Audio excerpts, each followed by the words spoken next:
ni Daryl Shai. Well, we'll let his voice be heard tomorrow night. Pero ngayon, panahon na para taparin natin ang song request ng isang supporter ni Daryl. From Twitter, ito ay si @Jacone. @Jacone. Daryl, nadinig na kitang mag-perform nung nagbakasyon ako sa Baguio.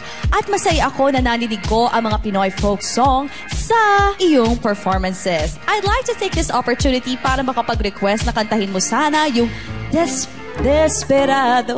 Kinanta ko rin. Desperado ng Eagles. Alam mo, Jacone, dito sa The Voice of the Philippines, request granted. Now to sing the Eagles classic Desperado. Please put your hands together from Team Led, the folk singer all the way from Baguio, Daryl Shai.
Before it's too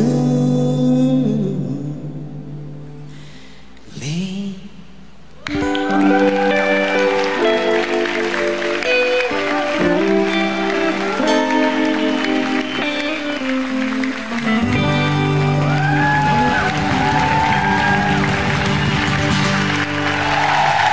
Abangan po ninyo ang special performances ni Mitoy at Daryl bukas at malalaman na rin natin kung sino sa kanila ang magpapatuloy sa competition at sino rin ang tuluyan ang magpapaalam. Samantala sa aming pagbabalik, magsasama-samang lahat ang male artist mula sa iba't ibang teams. All-star boses ng mga lalaki sa pagbabalik.